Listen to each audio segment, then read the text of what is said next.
The system took one look and immediately set its eyes on me, someone honest and well-behaved. It said that just by looking at me, I was clearly cut out to be a simp. So it picked 3 beautiful women for me and told me to conquer one of them. However, to make absolutely sure nothing went wrong, I conquered all of them. I even went ahead and took in their whole best friends group as well. Unfortunately, an honest man can only date one. Because of this, I was troubled. I had no choice but to check their heartbeat values to see whose was the highest, so I could be with her.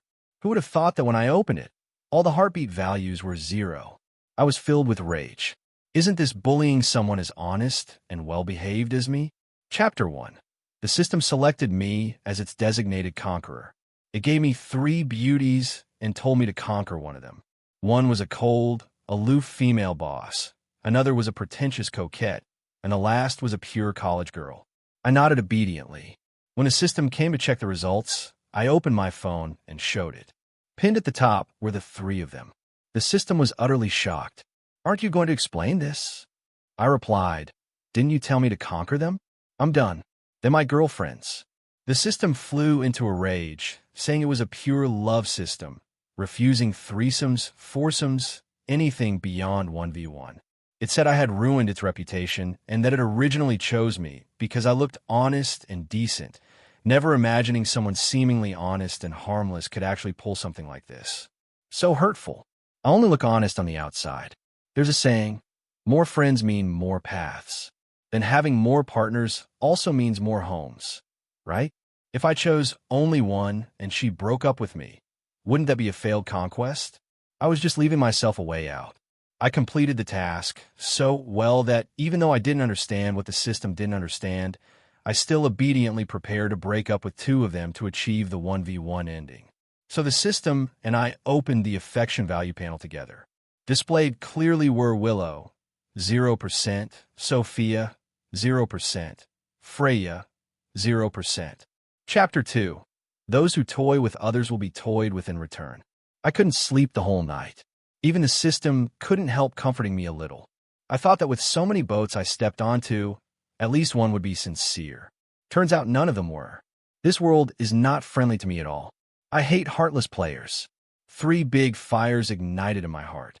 One was for Willow, one was for Sophia, and the other was for Freya, who I hadn't yet gotten my hands on. Each of their profile pictures was different. In my message list, they had all sent good night at the same time. Willow wrote, "Good night, George." She's the one who loves to pretend. Calm and elegant on the outside, but cold-hearted within. Behind my back, she's probably laughing at how gullible and easy to fool I am. Sophia wrote, "See you tomorrow, hubby." She's the most pretentious coquette. Those charming, smiling eyes, appearing like a fake, innocent angel in front of others. God knows how many men's cars she's gotten into behind my back. Freya wrote, "Good night, sweetie. Kiss." She's the most shameless. Spending my money. Clinging to me day and night. Acting all cute and dependent. Yet in truth, she's an ungrateful, white-eyed wolf. I was furious, drinking to drown my sorrows, downing bottle after bottle, and posted a WeChat moment. Picture.jpg. Soon replies appear below. Willow asked, "Why did you drink so much?" Sophia asked, "Hubby, what's wrong?" Freya wrote, "Sweetie, don't be sad. Come here, let me hug you." So they weren't asleep. They were probably chatting with other men behind my back. Chapter 3. The 3 0% values almost made me go blind. All my efforts went to waste. What difference is there between this and finishing a work document without saving, only for the power to suddenly go out? This is nothing like the conquest I imagined. They lied to me, saying they liked me. But in reality, each one of them had no idea what kind of scheme she was planning. Setting aside the fact that I was dating 3 girls at the same time, does that mean they're deceiving my feelings and sincerity is not wrong? Besides, this is a conquest world. What if I dated 30 girls at once? Even then, they shouldn't deceive my genuine feelings. I wiped my tears and downed the liquor in one go. My tears soaked the instant noodles, and I swore I would never let women fool me again. A simp must awaken. An honest man must turn dark. Chapter 4. The system comforted me, saying, maybe it's just a bug. I had considered that possibility too, But the next day, when I went to pick Willow up from work, that thought disappeared completely. The receptionist was familiar with me, and I moved through the company without hindrance. Right as I went upstairs, a woman's voice reached my ears. "Are you talking about George?" Hearing my own name, I instinctively paused and pricked up my ears. I frowned slightly. This kind of scene felt strangely familiar. "The next second should be," she continued. "He's honest, dependable, and responsible." I stuffed her payment into her hand. I also asked her to tell my dad and my sister that filming was wrapped and they could clock out too. Willow called me. "George, when we go see your mother later, let's discuss the engagement again." I replied, "No need." I sighed and said, "My mom is gone." Her voice trembled. What I said? My dad and my sister were too anxious after hearing the news. They rushed over and got into a car accident on the way. They're gone too. There was a long silence on the other end. Then Willow said, "George, don't joke around like that." "Huh, who's joking with you?" I said. "The crematorium already took them away. Before she passed, my mom told me to break up with you. Let's part ways peacefully." I choked up and continued. "She said a woman like you can't be my wife. She told me to think carefully. I don't want to break up with you either, but my mom said this was her last wish. If we stay together, I'd be the world's biggest unfilial son. During her 7-day soul return, she'll definitely come find me. Willow, I'm a mama's boy. I can't disobey my mom. We should break up." Before Willow could react, I quickly hung up the phone. I wiped away the non-existent tears at the corner of my eyes. Then I called out to the side, "Everyone, come get your wages." The woman who played my mother held the card with a delighted smile. She said, "Boss, you're too generous." I glanced at her. She said, "I get it." She wore a knowing expression. "Since I already went into the crematorium, your woman, or rather that woman, will never find me." Chapter 6. Willow's calls came one after another. I didn't answer any of them. But unexpectedly, her close friend called me instead and told me everything she had overheard from Willow. She also told me that Willow's white horse prince was named Makoto. The two of them were perfectly matched, same family background, grew up together, shared interests, sharp and evenly matched. But right when they were about to end up together, something happened and Makoto suddenly left the country without a word. Ever since then, Willow had strongly rejected the idea of marrying someone equally matched. That was why she chose me, who wasn't from a matching family. I was a little surprised. Not surprised about Willow's past, but surprised that the betrayal she suffered back then came so abruptly. The friend continued, "Intentionally or not, if you need, we can meet and talk. Actually, I've seen you before, and maybe Willow isn't the person most suited for you." I replied, "No need." I cut her off and sighed. "Willow and I already broke up. Maybe we really aren't suitable. Willow brings misfortune to men. My dad, mom, and sister are all gone. If we stay together and she brings misfortune to me next, what then? Anyway, I'm hanging up. I don't have the time to take in another one. Get in line. I'm very busy." I didn't block Willow. I just ignored all her messages and made an appointment with the next girl. Chapter 7. I glanced at the person in front of me. Sophia, a dazzling, flamboyant, pretentious, and scheming coquette. The first time I saw her, I fell in love at first sight, and conquering her took a great deal of effort. Not only did I need to avoid Willow's sharp eyes, but I also had to cater to Sophia's tastes. She had countless admirers. Her pair of seductive peach blossom eyes were truly beautiful. I spent no less time conquering her than I did with Willow, just to prove that in my heart, the two of them held equal importance. I treated her so well, gave her double the time and sincerity. Whatever I gifted Willow, I gifted her too. Whatever I texted Willow, I texted her as well. I kept everything perfectly balanced. Anyone who saw it would praise, "He's so considerate." And yet her affection value was still 0. Heartless player. Another heartless player. Sophia rested her chin on her hand and looked at me. "What's wrong, hubby? You look unhappy." With Sophia, my persona was that of a playful delinquent. Sophia loved that type, because that day when I rented a luxury car, she accidentally rear-ended me with very calculated precision. I joked, "It's fine if you don't compensate me, but in return, You can let me bump into you too." She blushed and agreed. From that moment, I knew she was a pretentious coquette with schemes behind her smile. Based on my deduction, if 10 men driving luxury cars flirted with her, she'd add all 10 into her WeChat. Morning, afternoon, and evening, different passenger seats for different men. And then she'd still send me a "good night, hubby." The more I thought about it, the more convinced I became. The more I thought about it, the clearer everything became. So insightful, so enlightened. A sudden revelation. I must be the reincarnation of a wise old sage. Sophia didn't look like an honest woman at all. And how could someone who wasn't honest deserve someone extremely honest like me? The more I thought, the angrier I became, and I slapped Sophia across the face. The delinquent persona was great. I could vent my anger without her noticing anything odd. She probably even thought it was flirting. Seeing me suddenly lose my temper, Sophia thought I had heard some rumors. She hurriedly said, "Hubby, those things were all made up by others. You know I report everything to you every day." According to the usual plot, Sophia definitely also had some tragic backstory. And sure enough, her close friend betrayed her easily under my light prodding. Truly a Schrodinger's best friend. She said Sophia once fell for a guy at first sight. His family wasn't well off, but he was very strong-willed. But after Sophia went abroad and returned, she never saw him again. He didn't hang around that area anymore, and no one knew where he went. Sophia kept missing him until she met you.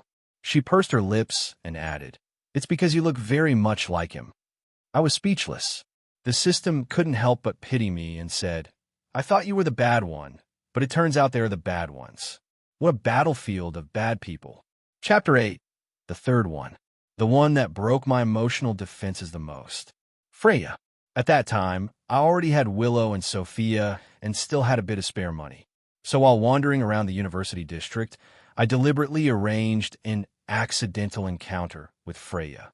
She was wearing a white dress, obediently handing out flyers.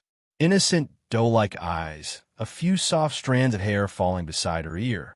This kind of pure, innocent girl was perfect for someone honest like me. She called me sweetie every time she opened her mouth. I supported Freya with $2,000 a month. A broke guy like me was actually keeping a woman. Maybe I didn't notice Freya's logo-less haute couture. Maybe I overlooked her expensive necklace. Or maybe she acted so convincingly that I truly believed she was a poor college girl. Thinking back now, right? How could ordinary people look as if they were glowing from a distance? A female lead couldn't possibly have no background. When my private investigator told me who she really was, I felt like I'd been struck by lightning. The heiress of the Move family. A wealthy young lady. According to the investigator, she already had a princess temper back in school.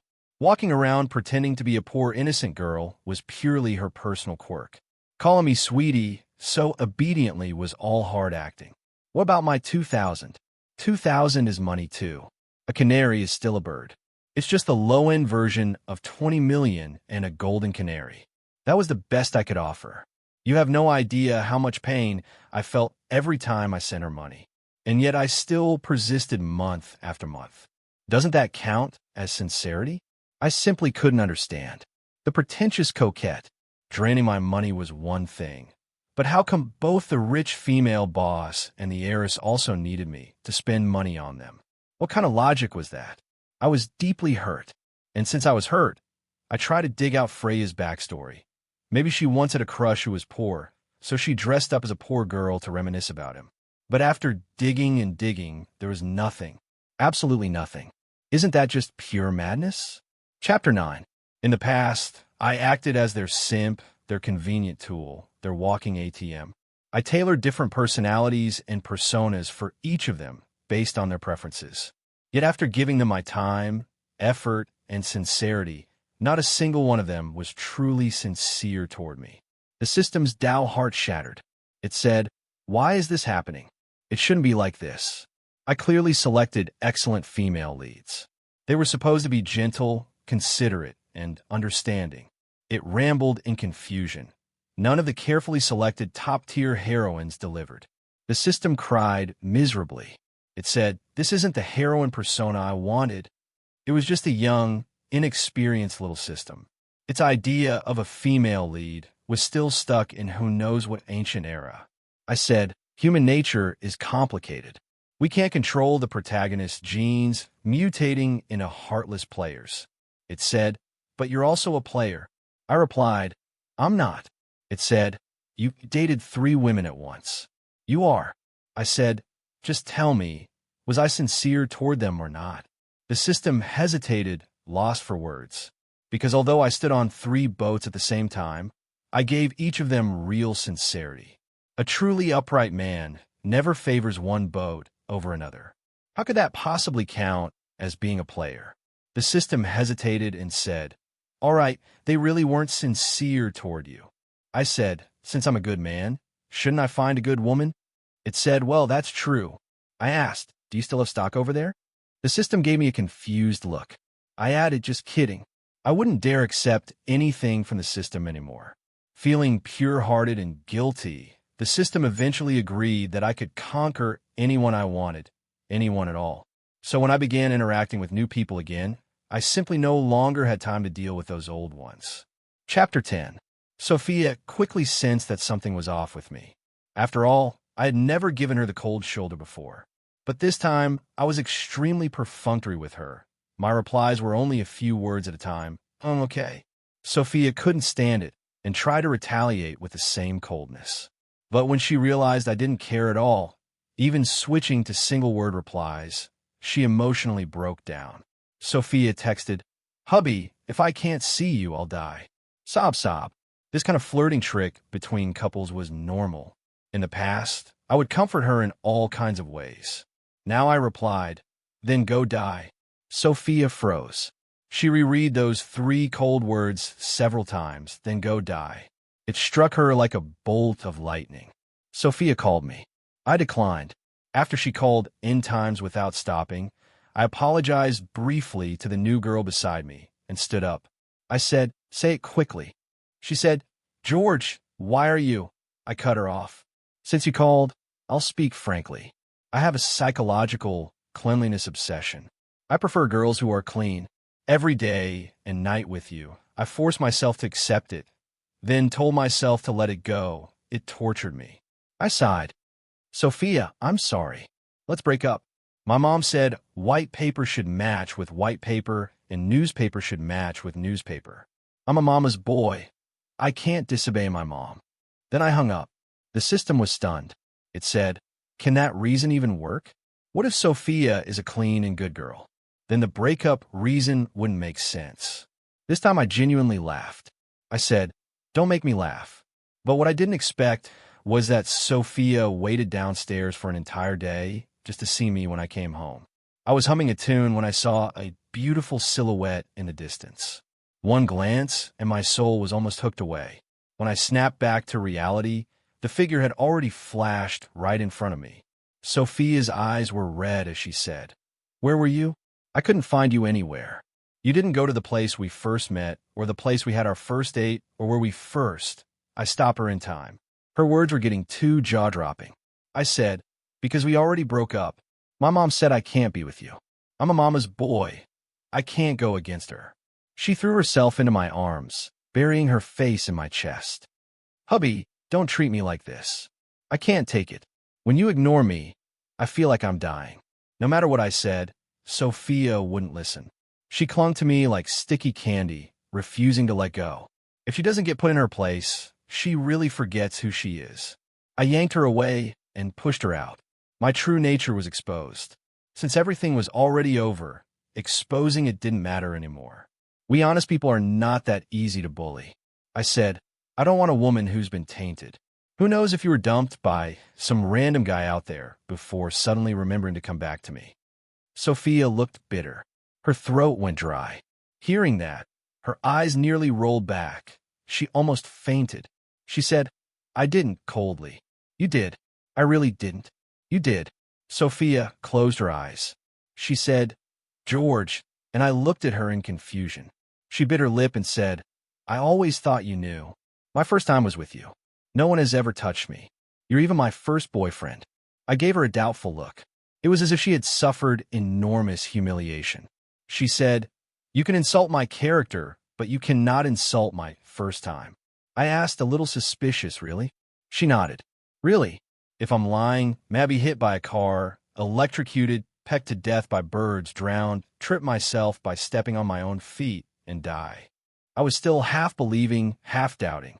Seeing that I still wore that "how is that possible" expression, Sophia's eyes finally turned red with frustration. She started rambling again, swearing in every possible way. I decided to allow her near me, for now. Even if she's a heartbreaker, she has to be clean. Because right now I'm traumatized by 3-0 scores, and my misophobia is extremely severe. Sophia was so moved, she burst into tears. She choked out that she absolutely only had me, absolutely only dated me, absolutely treated me as her most beloved treasure. I didn't accept the last sentence. My most beloved treasure isn't her. But I didn't say it. I sized her up subtly. Sophia immediately said, "I've been working on keeping my shape the whole time. I never let myself go."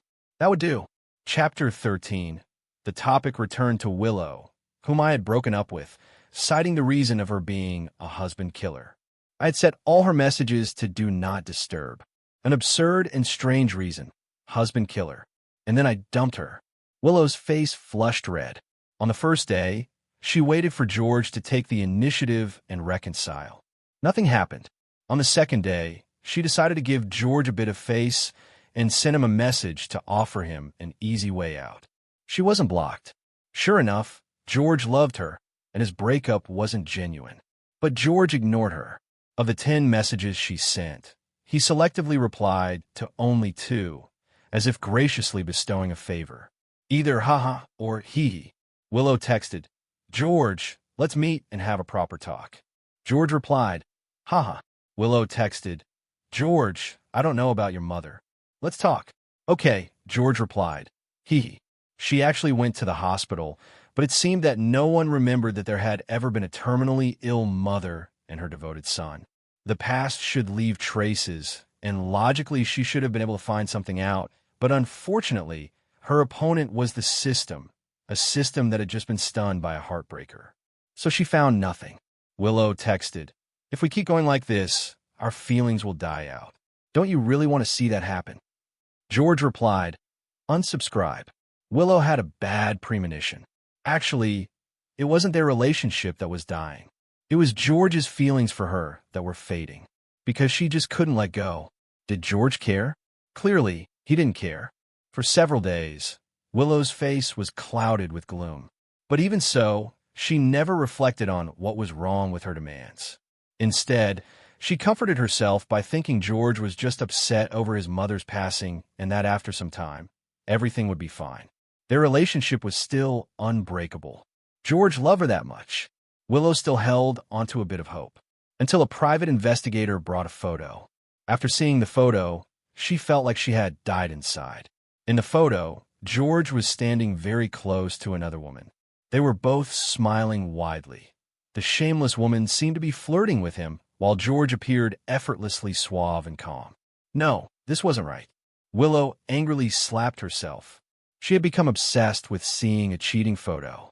It hadn't been like this at the beginning. She was the one in control, the dominant one, the one on top.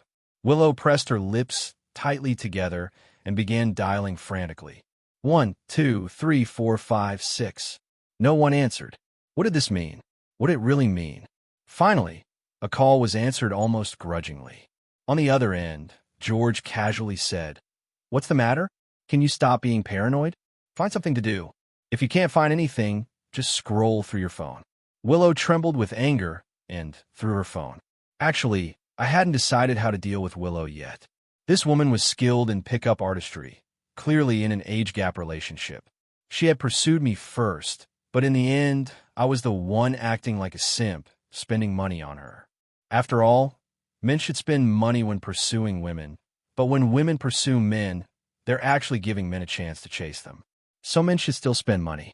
This is probably the dilemma of men. So even though I had said we were breaking up, I would still reply when she was about to snap, just to keep her dangling. Let her ponder over my responses while having no time to figure out where I actually was. This was a strategy. Chapter 14.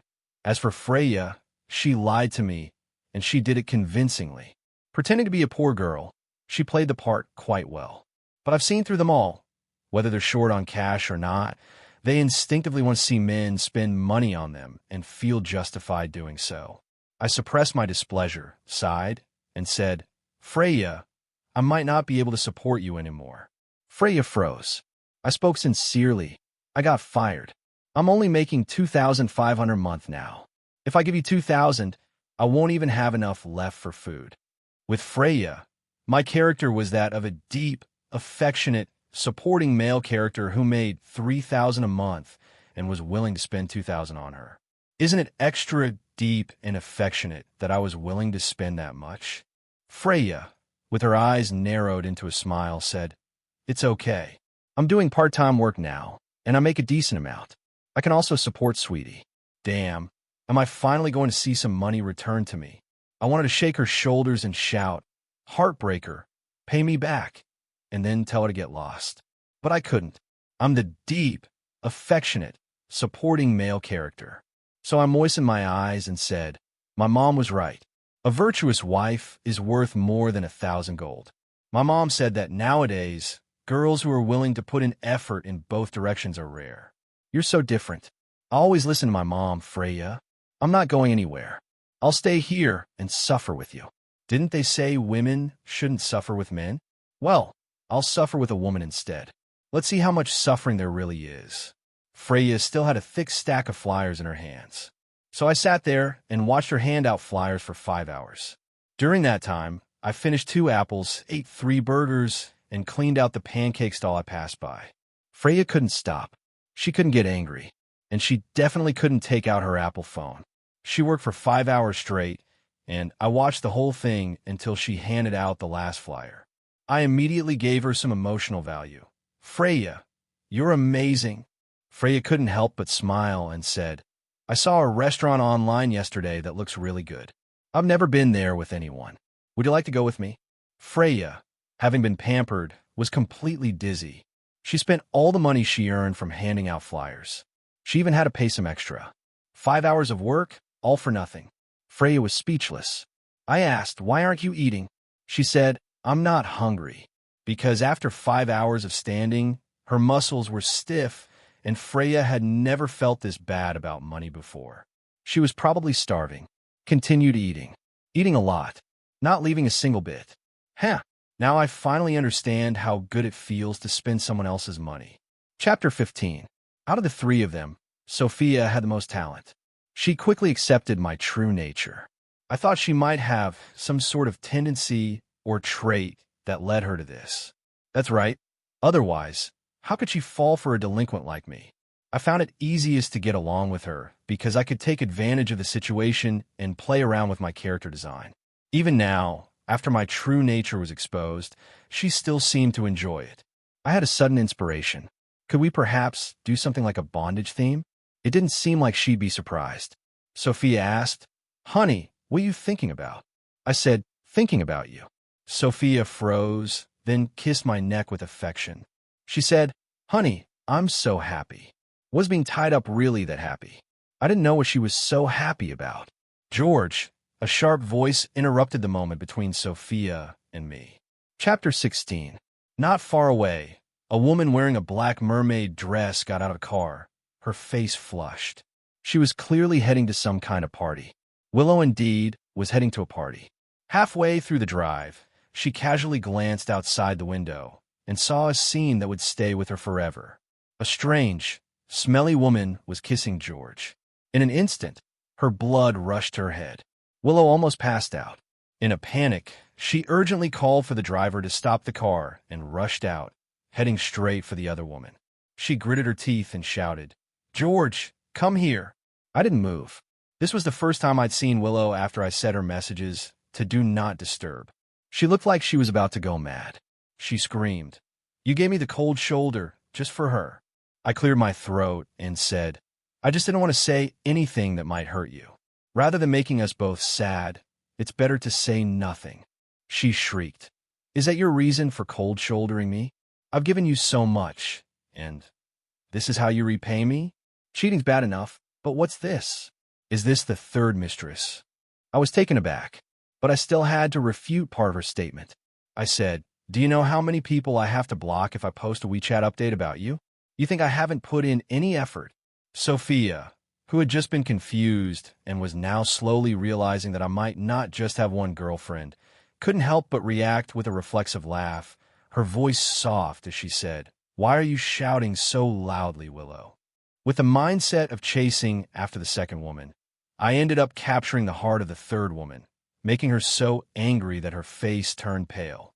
Her elegant mermaid dress, now twisted with her distorted expression, looked especially ridiculous. Willow asked George, "Be honest with me. How many women do you have?" I lowered my head and didn't answer. Willow, with red eyes, screamed, "Answer me." Sophia, who couldn't hold back any longer, snorted and said, "Can you have some class? Stop yelling like that." Willow cursed, "Bitch," playing the role of the rightful wife. No one expected it, but Willow slapped Sophia across the face. Sophia had had enough. She shot back, "Are you crazy? You're the one who's a bitch, and you're the one who's the mistress. Everyone knows that." The two of them started tearing into each other. I stood there with my hands in my pockets, thought for a moment. Anyway, their character designs were all pretty cheap. Playing with heartless women won't get me punished by the law. My phone rang. I looked down to check. Oh, there's one even cheaper. Freya, pretending to be a poor college girl, was smugly sending me messages. She said, "Sweetie, I'm done with my part-time job. I'm free now." Freya's best friend glanced at the message and frowned. "Freya, this guy looks like a player. Don't get played in the end." Freya replied, "What do you know? He can't live without me." Freya took a sip of her milk tea and said, her eyes full of hope, "If a man likes you, he'll want to spend money on you, give you the best of everything. I've tested him. He makes $3,000 and spends $2,000 on me. You have no idea how much he loves me." She didn't mention that I was the one suffering, watching her stand for 5 hours a day. However, by the end, Freya didn't receive a message from me. What had just come out of my mouth was the slap of rejection. Freya was speechless. She held back her temper and made a call. It was rejected. She called again. Rejected again. Called again. Still rejected. Her best friend asked, "What's going on?" Freya covered, "Nothing, my phone's broken." Her best friend, with a meaningful look, said, "Oh, so it's just a phone that's broken. I thought George was hanging up on you." Freya rolled her eyes and said, "Hang up on me? He loves me so much. How could he hang up on me? It's just a problem with the phone." Freya paused. Then, suddenly realizing something, she sneered, "Wait, what did you just call him?" Chapter 17. I stood at the door of the hospital ward. Inside the ward, there were 2 beds, Freya on the left and her best friend on the right. Both of them had a series of scratches, slap marks, and bruises on their heads, necks, abdomen, and legs. I subtly glanced at the ward number. It was a crazy coincidence. The next room was where Sophia and Willow were. Both of them had ended up in the hospital after a fight.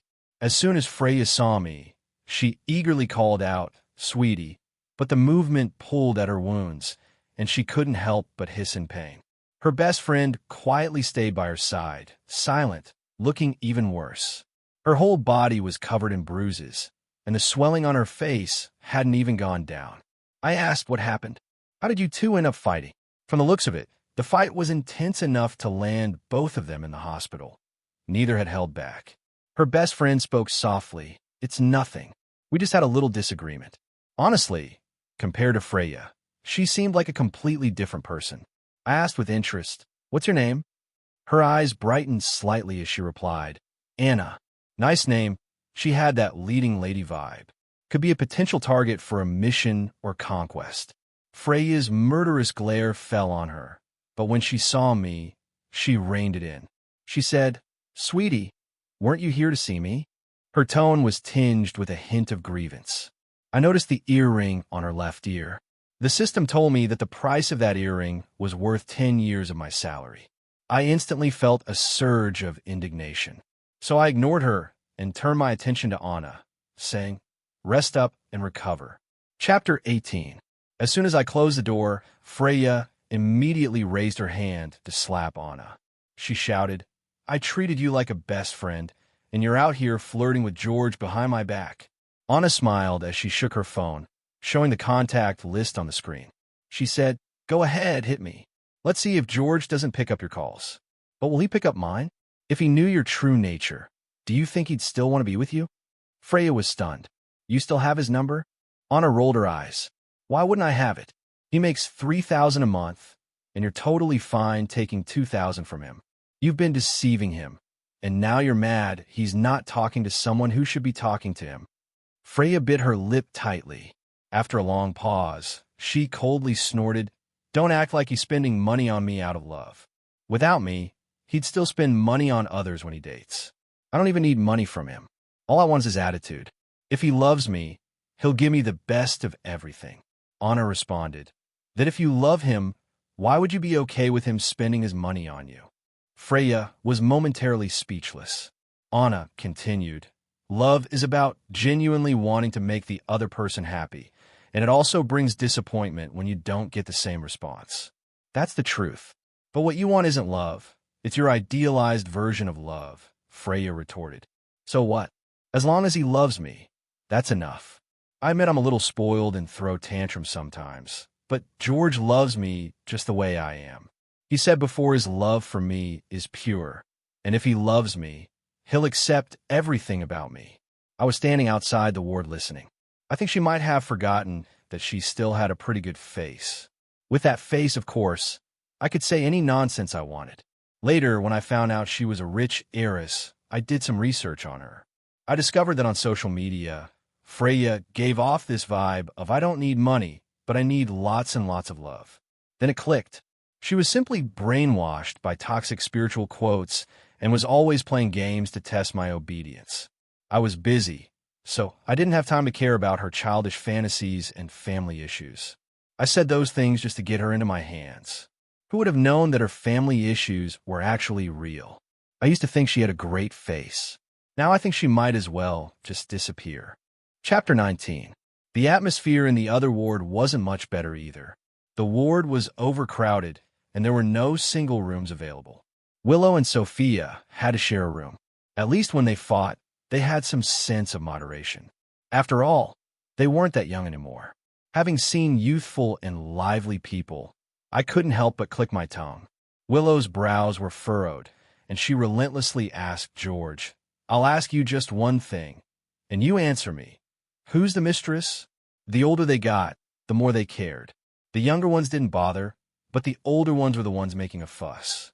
To be blunt, at this age, still insisting on knowing who the mistress is. Really, the older you get, the more stubborn you become. Does it really matter who the mistress is? There's no mistress if there's no legitimate wife. It's just that I'm single, she's single, you're single, and she's also single. We're all just single, that's all. Sophia scoffed lightly. "Of course it's you. How long have I known George? And how long have you known him? When I was in a strong, committed relationship with George, you were probably still on blind dates. George is not going to date you, this old woman, instead of me. And you always acting like an independent, successful woman. How shameless can you be? Aren't you afraid your image will crash all over the news?" Willow's face turned red with anger. She shouted, "Shut up, George. Tell her, how long have we been together? We've already picked out an engagement ring. You, someone who's not even worth being called a proper person, just barging into someone else's relationship. How haven't you been hit by a car yet?" Sophia immediately fired back. "An engagement ring? We've already decided on names for our future kids. Do you think an engagement ring is worth anything? The keys to his luxury car are still in my hands." Well, Willow replied, "He said he's going to buy me a house and put in my name." Sophia retorted, "I only have to say one word and he'll give me land. What's your crappy house even worth?" I was speechless, listening to them argue like they were at a market fighting over discounted eggs. I told them both to shut up. They instantly fell silent and turned to look at me in unison. After a moment of contemplation, I decided to use my diplomatic skills. I said, "Neither of you is the mistress." But the effect wasn't great. I had to resort to the avoidance method. I said, "I think the doctor's calling me. I'll go check." Chapter 20. I had just dealt with one situation when another one broke out. Freya kicked Anna out of the ward, claiming that Anna had left on her own. Then she started acting pitiful and tried to coax me over. Dealing with the older ones was already annoying enough, and now I had to handle the younger one too. I said, "You're the Moo family's heiress, right?" I wasn't going to beat around the bush, so I said it directly. Freya Moo's face instantly turned pale. It was as if she wasn't prepared to be exposed. Her innocent, pitiful expression shifted from one face to another. I said, "Let's break up." Freya finally snapped out of her daze and realized that her lie was no longer working. She shouted, "Sweetie, sweetie." Freya, flustered, rushed forward and wrapped her arms around my waist. She said, "Sweetie, listen to me. Please listen to me, okay?" I smiled and said, "No. Haven't I been good to you these past few years? Haven't you been comfortable enough? What's there to talk about? 2,000? That's 2,000. From now on, I only want this kind for free." I said, "Let's not meet again in the future." Freya looked a little panicked. Her instincts told her that if she didn't do something now, I might really walk away. Everything she had said to Anna before was just for show. Now she wasn't sure whether George would actually leave her. She said, "Sweetie, it's all my fault. All my fault. My family has money, lots of money. I'll give it all to you. I'll give it all to you, okay? Please don't leave me. Don't abandon me." I was speechless. She had been deceiving me on the outside and pretending to be weak in the ward, but now she was the one begging me. Chapter 21. Freya kept persistently clinging to me. After bringing the two girls water in the ward, I completely forgot about them. But when I was tangled up again, I found myself struggling more and more with time management. So troublesome. I couldn't even be bothered to make up any more lies. The system advised me. "I told you women can only be exquisite, not numerous." I said, "What if looks and family background are all top-notch, but we ignore character?" The system pondered for a moment and said, "Indeed, many exquisite people with good looks and family background can be considered. To be worthy of you, they must be the very best in this world. Let's just keep playing the game and throwing them away until we find the very best. This way, we can still achieve a 1v1 ending." It was still so fixated on the perfect 1v1 happy ending. Why were there so many women around me? After thinking for a while, I secretly contacted Willow's dream guy. Makoto was truly her dream man, handsome with well-defined features. He had already returned to his home country. Makoto laughed and said, "Do you need me to help you get Willow out of the picture?" He raised a finger and added, "I can, but I have one small request." I quickly nodded. He handed me a bottle of milk and said, "I'm quite interested in you. Your looks fit my aesthetic." I was dumbfounded. He then spoke in a higher-pitched voice. "Handsome, would you like to give a try with me?" I immediately fled.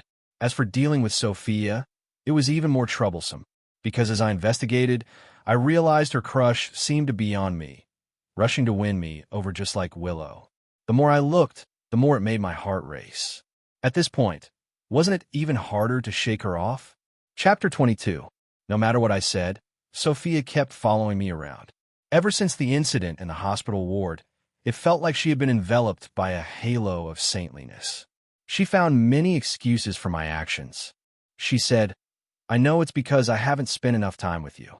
If someone else can be there for you, I'll be happy." She said, "What's the harm in spending money outside? As long as you turn around, you'll always have a home waiting for you with the lights on." Was her brain kicked by a mule? Every time she appeared, Freya, who had been persistently clinging to me, completely lost it. "She's who?" Freya's eyes were red. Sophia, unfazed, gently linked her arm with mine. She said, "Honey, I told you not to mess with college girls. They're the hardest to handle." I pulled my hand away. It felt a bit disgusting. Her tone sounded like the desperate housewife who has been cheated on 365 days a year, pleading with her husband not to forget there's still a home waiting for him. When she was deceiving me with her affections, she did a decent job of it. Finally, Freya realized what was happening. Her eyes went dark, and she almost passed out. She leaned against the wall, gasping for air, and asked what was going on. Sophia, surprised, said, "Honey, doesn't she know?" I paused for a moment. It seemed I had forgotten to inform her. I said, "It doesn't matter. I wasn't planning on continuing with her anyway." Freya shouted, "No, this is important. Very important."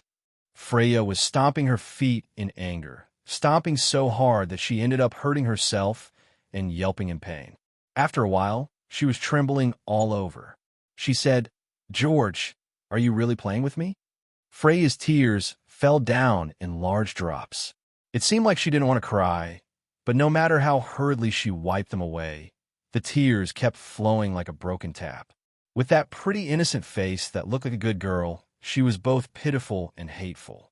My first reaction was guilt, but my second reaction was, who's really better here?